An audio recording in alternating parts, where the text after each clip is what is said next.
what's going on in St. Louis, Missouri. Now, I will be there next week covering a potentially catastrophic nuclear event that they are finally warning their residents something big is going on there. But they've just released a disaster plan in case fire reaches a nuclear waste dump. It's a Superfund site that was set up, some years ago, and there has been a fire burning underground for several years, just about 1,200 feet away. Now, the AP reports, beneath the surface of a St. Louis area landfill lurk two things that should never meet: a slow-burning fire and a cache of Cold War-era nuclear waste, separated by no more than 1,200 feet.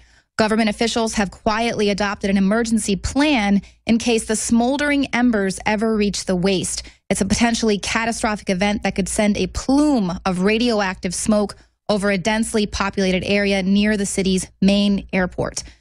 So this fire has been burning in the Bridgeton landfill since about 2010, but they've just developed this worst-case scenario plan last year sometime, but they just publicized it last week, and they were saying, worst-case scenario, this could happen between 3 to 6 months.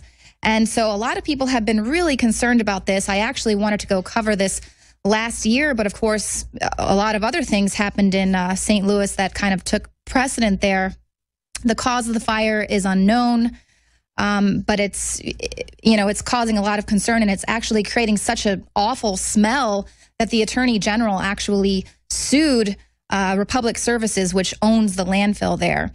Now, the waste there, the nuclear waste, was dumped there illegally by Mallinckrodt Chemical Company, which is a facility that they were charged with creating the uranium processing for the Manhattan Project.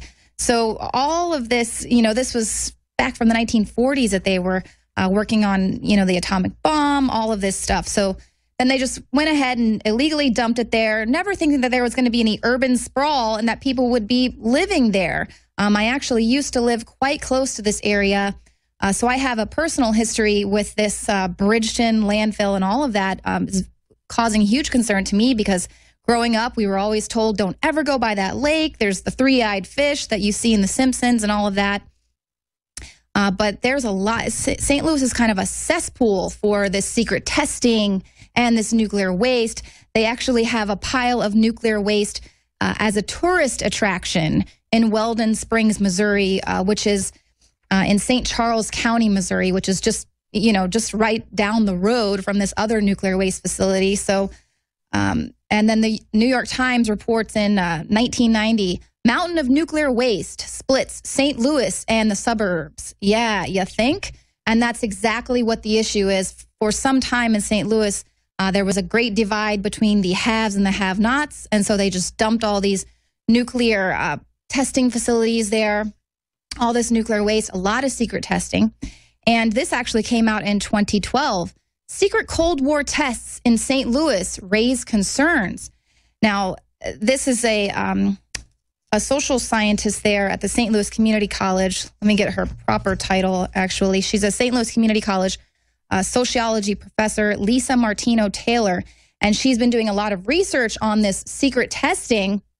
In the mid-1950s, and again a decade later, the Army used motorized blowers atop a low-income housing high-rise at schools and from the backs of station wagons to send a potentially dangerous compound into the already hazy air in the predominantly black areas of St. Louis.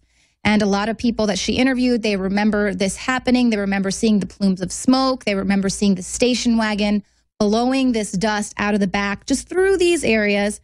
Now, local officials were told at the time that the government was testing a smoke screen that could shield St. Louis from aerial observation in case the Russians attacked.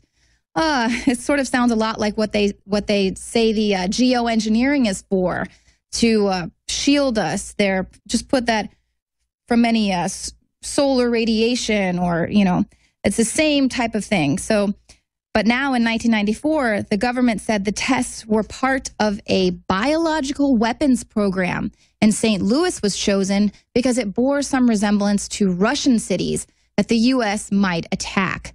The material being sprayed was zinc cadmium sulfide, a fine fluorescent powder. And so over the years since this has happened, this professor has interviewed these people.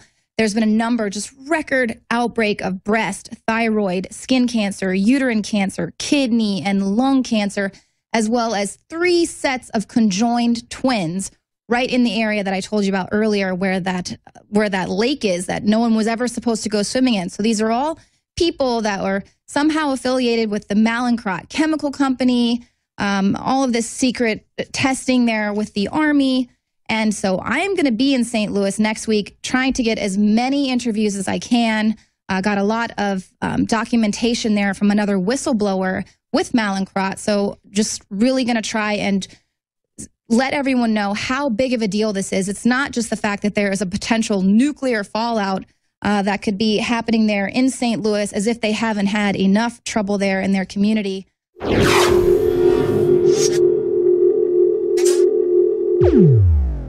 I began to get into iodine a few years ago because it was helping me and my family so much get healthy and detoxify. I believe our research is conclusive. This is the best iodine out there. And I know this for a fact. Nobody else has got iodine based on these pure crystals, ladies and gentlemen. For a limited time, experience the ancient power of Survival Shield X2. I believe our research is conclusive. This is the best iodine out there. Take advantage of this at InfoWarsLife.com.